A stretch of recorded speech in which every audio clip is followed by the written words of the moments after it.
우리가 무엇을 하든 하는 일에는 목표가 있습니다.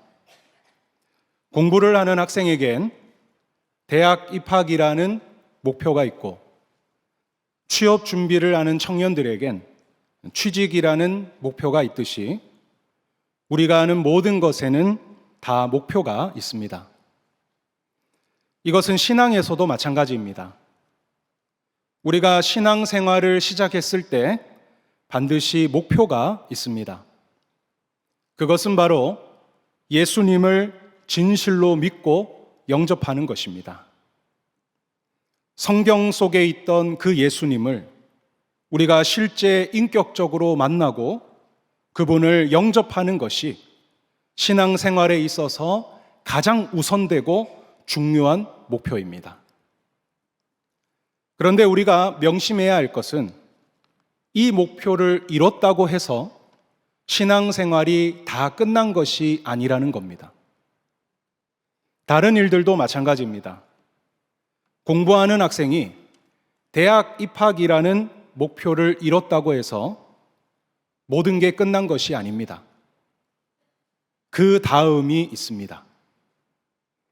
대학 입학을 한 다음 실제 대학을 다녀야 하는 그 삶과 일이 기다리고 있습니다. 우리 신앙생활도 1차적인 목표는 예수님을 믿고 영접하는 것이지만 그걸 이뤘다고 해서 신앙생활이 다 끝난 것이 아닙니다. 그 다음이 있습니다.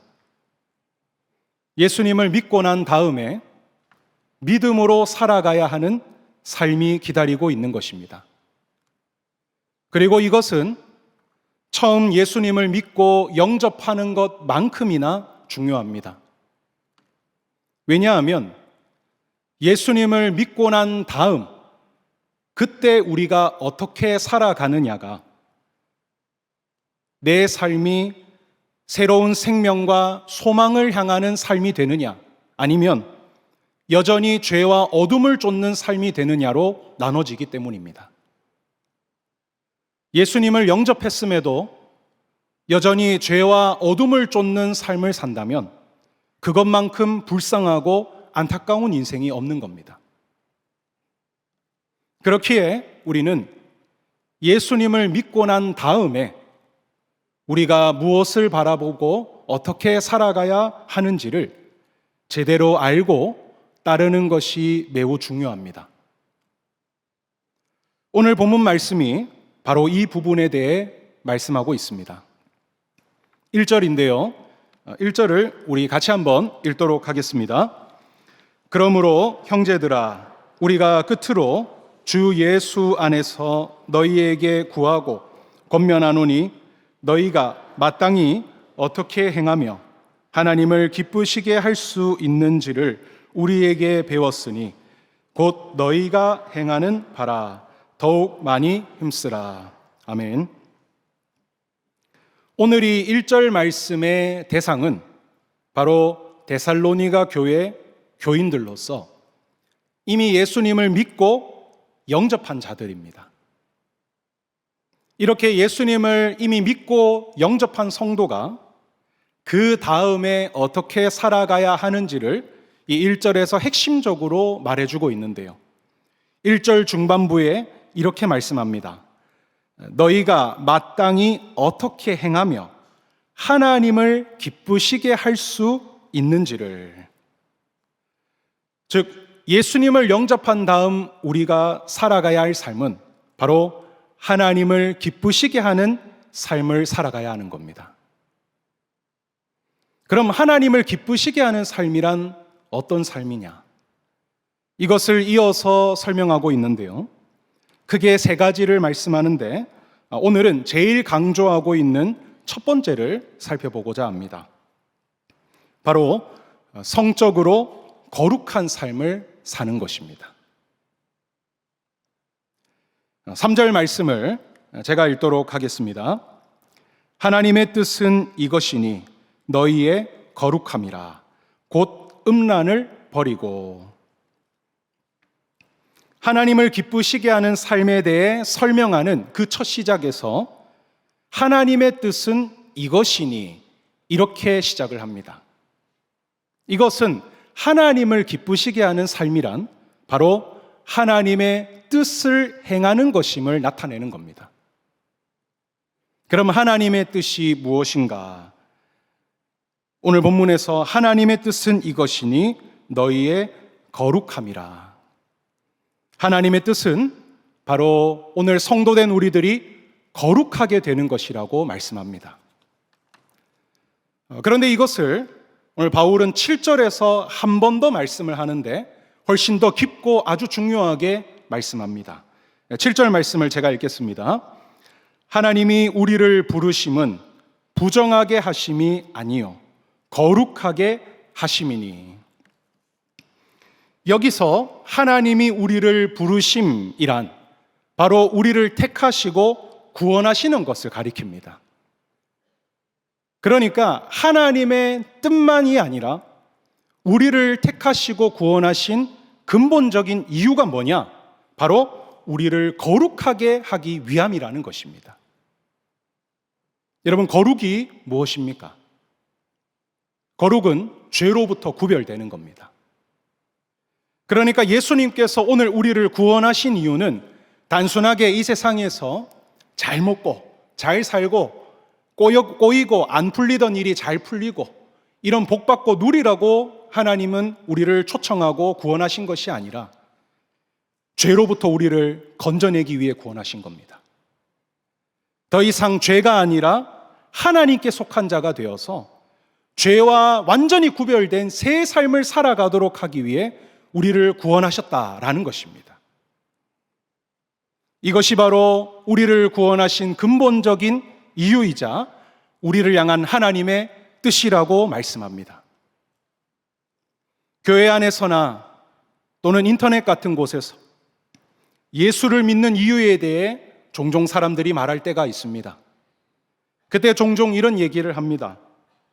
내 하는 일 좀 잘 되고 복 받으려고 예수 믿는다. 예수님을 믿고 교회 다니는 이유가 세상에서 내가 하는 일이 잘 되고 복 받고 내 자식들 성공하고 출세하도록 그것을 위해 예수님을 믿는다는 겁니다.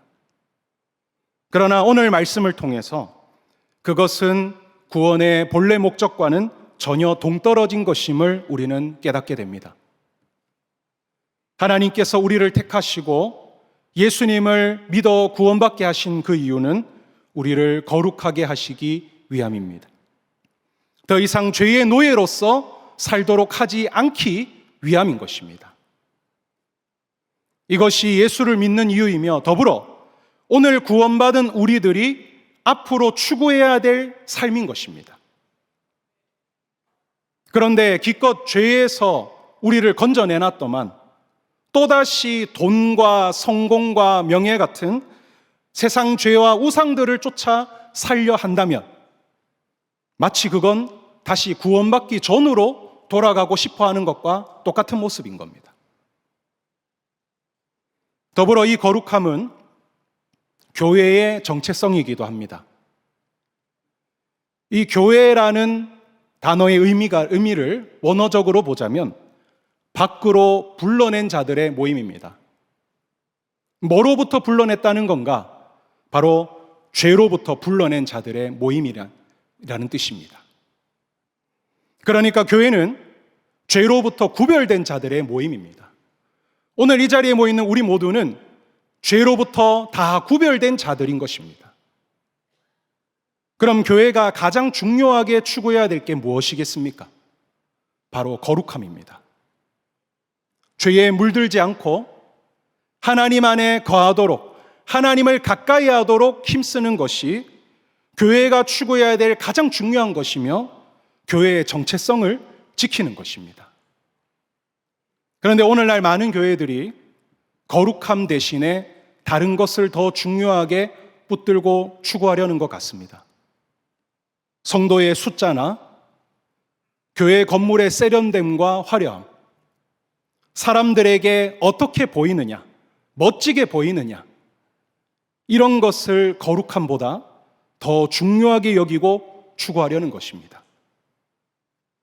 오히려 거룩함은 더 낮춰버립니다.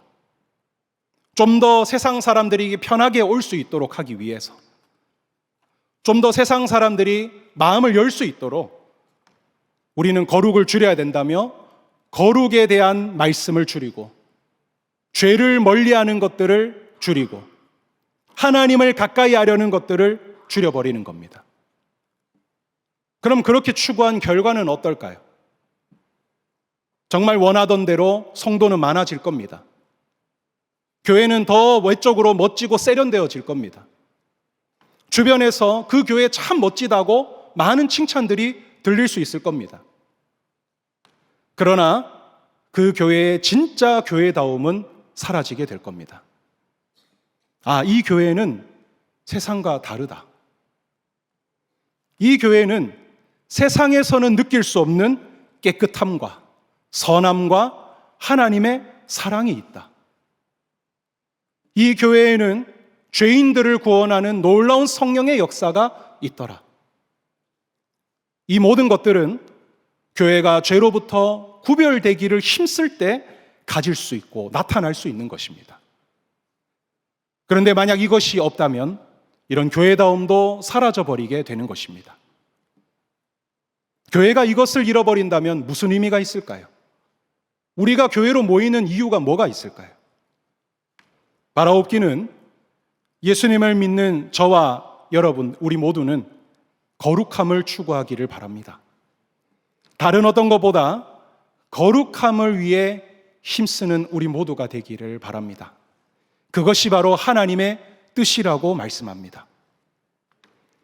자, 이렇게 우리를 구원하신 이유이자 하나님의 뜻이 바로 우리가 거룩하게 되는 것이다 라고 말씀하는데요, 오늘 본문은 이 거룩함 중에서 특별히 성적인 부분의 거룩함을 말씀합니다. 그 이유는 당시 데살로니가 교회가 처한 상황 때문이었습니다. 이 데살로니가 교회가 있던 이 데살로니가 시는 기본적으로 이방 도시였습니다. 그리고 헬라 문화 속에 있는 교회였습니다. 당시 헬라 문화에서 이 성적인 부분은 자유를 넘어 방종에 가까웠습니다. 헬라인들은 성욕을 절제한다라는 개념이 없었습니다.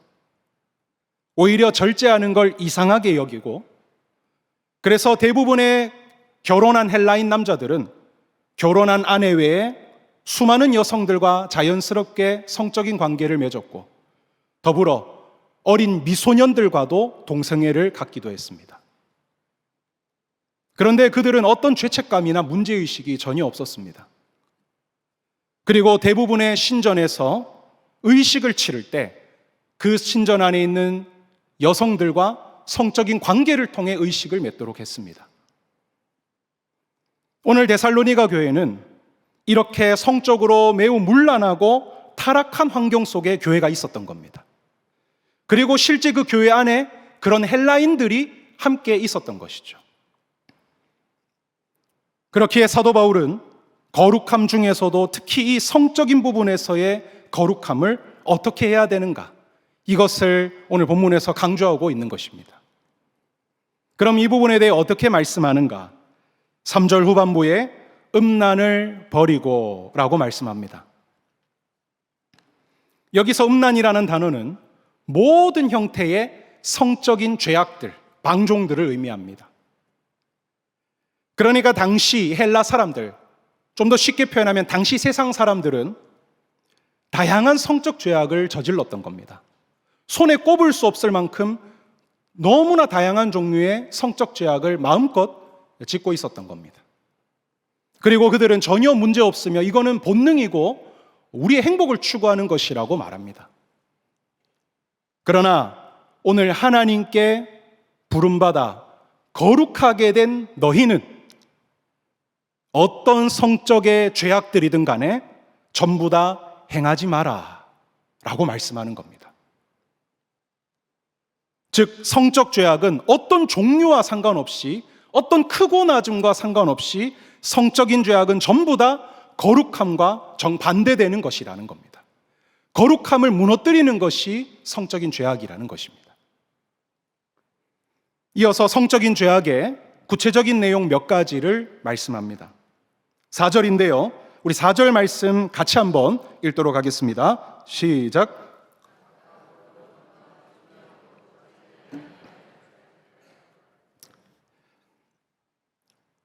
이것은 죄로부터 구별된 마음으로 자신의 아내를 대하라라는 것입니다. 당시 헬라인들은 아내를 바라보고 대할 때 죄악된 마음으로 바라보고 대했습니다. 탐욕과 쾌락과 방탕한 마음으로 자기 아내를 바라보고 대했던 것입니다. 그럼 이렇게 대하면 어떻게 되느냐? 아내가 사랑의 대상 또는 나에게 있어서 가장 소중하고 존귀한 대상이 아니라 그저 탐욕을 채우고 쾌락을 즐기기 위한 나의 어떤 만족을 채우기 위한 도구로 바라보고 대하는 것입니다. 그래서 당시 사람들은 아내를 함부로 대했습니다. 그리고 아내가 금세 질려버리면 바로 눈을 돌려 다른 여자를 탐했던 것입니다. 하나님께서는 이것을 금하는 겁니다.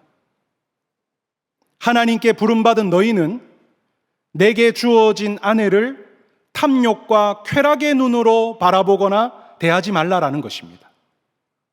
그럼 어떻게 바라봐야 되느냐? 바로 거룩함으로, 즉 죄가 아니라 하나님의 뜻으로 내 아내를 바라보고 대해야 되는 것입니다.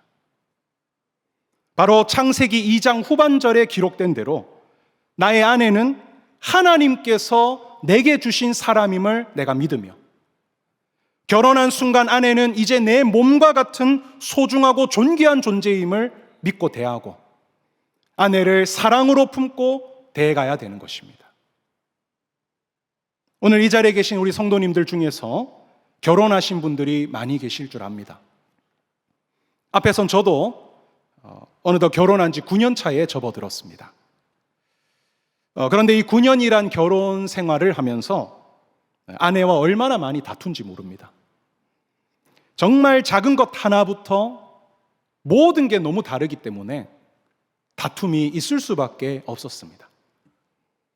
때로는 그런 갈등과 다툼이 너무 심할 때 정말 가끔 아내와의 결혼에 대해서 많은 생각들을 한 적이 있었습니다. 이 결혼이 진짜 맞는 건가? 이 아내가 정말 하나님이 주신 사람이 맞는 건가? 여러 생각들이 많이 드는 겁니다. 그런데 그런 마음이 들 때, 그런 악한 마음이 들려 할 때 제 마음을 끝까지 딱 붙잡아 준 것이 있었습니다. 그것은 바로 내 아내는 하나님께서 맺어주신 짝이다라는 믿음이었습니다. 분명 하나님의 자녀에게는 우연이 없고 내가 기도하고 또 이 결혼을 준비해 왔기에 지금 아내는 분명한 하나님이 예비하신 사람이다. 그리고 이 결혼 또한 하나님이 맺어주신 짝이다. 이 믿음을 갖고 항상 아내를 대하고 바라보고자 노력했습니다. 그래서 하나님의 뜻 안에서 아내를 이해하려고 노력했고 사랑하려고 노력했고 존귀하게 여기고자 노력했습니다. 그랬더니 참 신기한 일이 있었습니다. 조금씩 시간이 지나면서 그 악한 유혹과 위기들을 이겨낼 수 있었습니다. 그렇게 믿음으로 이겨내다 보니 그리고 어느새 지금은 아내의 존재 자체가 참 좋아졌습니다. 그리고 진심으로 감정이 아니라 내 아내를 사랑하게 되었고 참 소중하게 여기게 된 것입니다. 저희 아내가 이 뒷부분 말씀만 들었으면 좋겠습니다.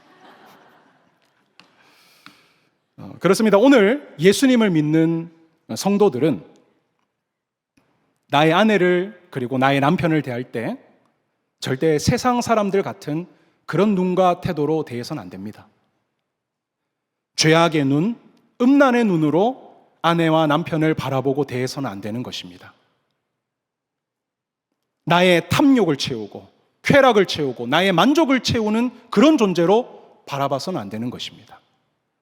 그러는 순간 결혼관계는 순식간에 금이 가버릴 겁니다. 그리고 온갖 죄의 유혹과 공격 앞에 부부관계는 무너져 버리게 될 겁니다. 오늘날 TV 프로그램을 보면 이혼 관련 프로그램이 정말 많이 나옵니다. 이것은 오늘날 이 사회에 이혼이 너무나 많아졌음을 보여주는 것입니다.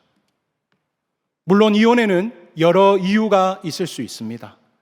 말 못할 사정과 어려움이 있을 수 있습니다. 그러나 오늘날 세상에 많은 부부들이 이혼을 하게 되는 대표적인 이유 중 하나는 서로를 죄의 눈으로 바라보고 대하는 것입니다. 서로가 나의 어떤 욕심을 채워주는 존재로 여기는 겁니다. 서로가 어떤 성적인 만족을 채워주는 존재로만 바라보는 겁니다. 그러면 어떻게 되느냐? 상대방에 대한 마음이 식게 되는 순간, 또한 상대방이 나의 어떤 만족을 채워주지 못한다고 느끼게 되는 순간 더 이상 결혼 생활을 할 이유를 못 느끼는 겁니다. 내가 왜 굳이 너랑 살아야 되냐? 내가 왜 이 고생하며 살아야 되냐며 마치 연인이 헤어지듯 이혼을 하게 되는 겁니다. 그리고 다른 곳에 눈을 돌리게 되는 것입니다. 여러분, 오늘 예수님을 믿는 우리 모두 거룩함으로 아내와 남편을 바라보고 대하시기를 바랍니다. 이것은 너무나 중요한 겁니다. 오늘 예수님을 믿는 모든 부부들에게 있어서 너무나 필요한 말씀인 겁니다. 내 아내나 남편은 단순하게 그냥 만난 사람이 아니라 하나님께서 맺어주신 짝이라는 사실, 나에게 있어서 내 몸과 같이 존귀하고 소중한 존재라는 사실, 이 하나님의 뜻으로 아내와 남편을 바라보고 대해 가시기를 바랍니다. 다음으로 5절 말씀인데요, 5절을 제가 읽도록 하겠습니다.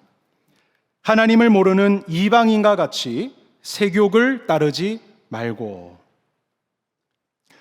여기서 이 세욕이란 불같이 타오르는 강한 성적 욕망을 뜻합니다. 우리의 죄악된 본성에서 나도 모르게 본능적으로 막 끌어오르듯 차오르는 이 성적 욕망이 바로 오늘 본문의 세욕인 것입니다. 5절에서 하나님을 모르는 이방인과 같이 세욕을 따르지 말고 라고 말씀하는데요, 이것은 바로 당시 하나님을 모르던 헬라인들의 문란한 삶을 가리키는 것입니다. 앞서 데살로니가서의 그 배경을 잠깐 말했듯이 당시 헬라 사람들은 성적으로 문란함 그 자체였습니다. 이들의 가장 큰 문제는 성적인 욕망이 끌어오르면 그 욕망이 이끄는 대로 전부 다 행동한다라는 것입니다. 참음이나 절제가 이들에게는 없었습니다. 욕망이 끌어오르면 끌어오르는 대로 그대로 행동한 것입니다. 심지어 6절에 보면 이 일의 분수를 넘어서 형제를 해하지 말라라고 하는데, 이것은 다른 형제의 아내를 성적으로 범하는 행동을 가리키는 겁니다.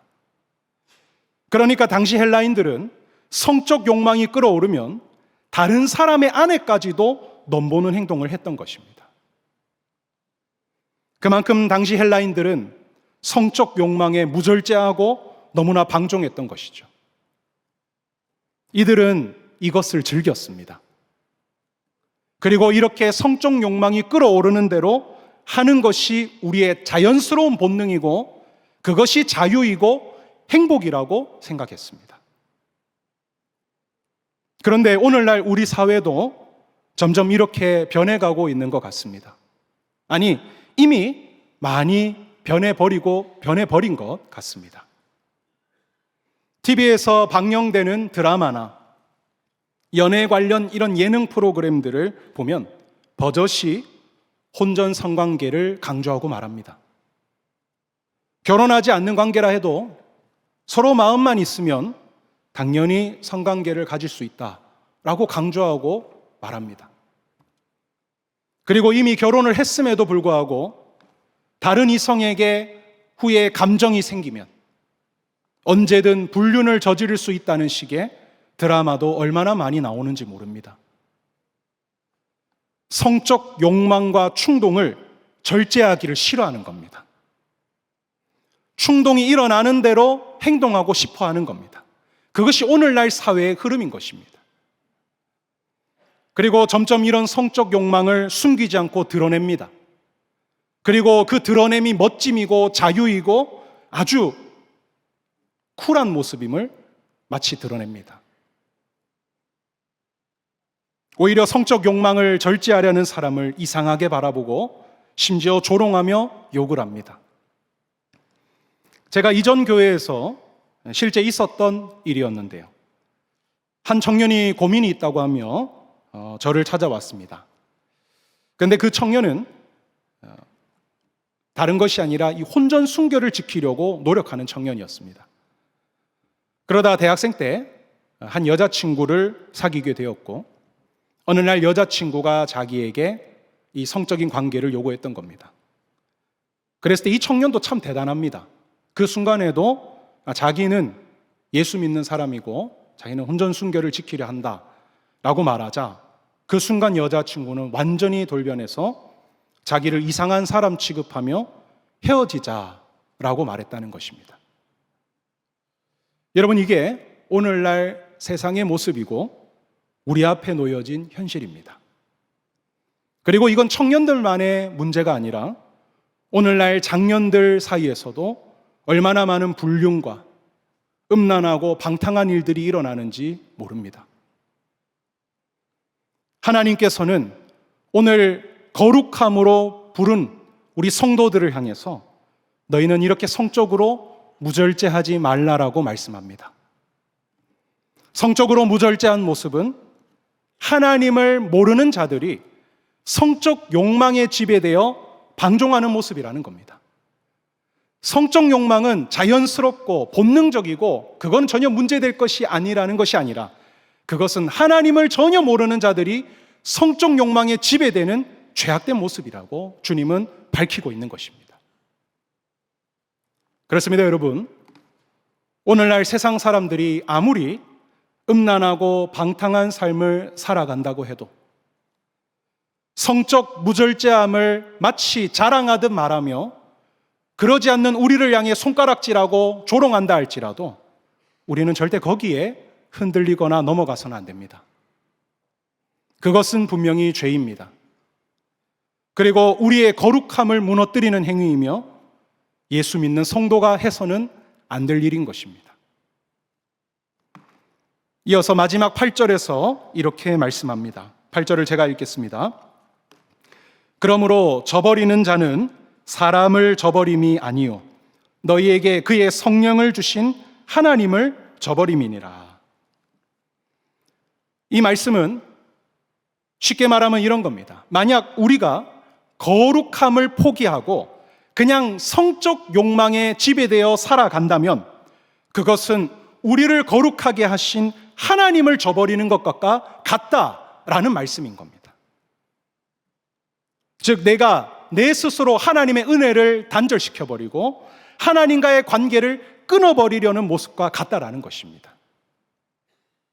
여러분, 성적인 죄악은 단순히 이성 간의 어떤 사랑의 문제가 아닙니다.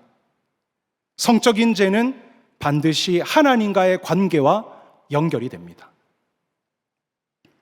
로마서 1장 후반부를 보면 인간이 타락하게 된 결과로 성적인 범죄가 나타났다라고 말씀합니다. 성적인 범죄는 하나님과의 관계, 우리의 신앙과 반드시 연결되는 것입니다.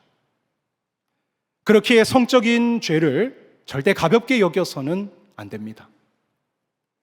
성적인 죄를 짓고 있으면서 절대 신앙생활을 제대로 할 수 없습니다. 우리가 성적인 죄를 남몰래 짓고 있으면서 절대 하나님과 바른 관계를 맺어갈 수가 없습니다. 요셉이 보디발의 아내가 성적으로 유혹해 올 때 그것을 심각한 죄로 여기고 그것을 과감하고 단호하게 뿌리쳤기 때문에 그 후에 요셉은 계속해서 하나님과의 관계를 지키며 주의 뜻을 따라 살 수 있었던 겁니다.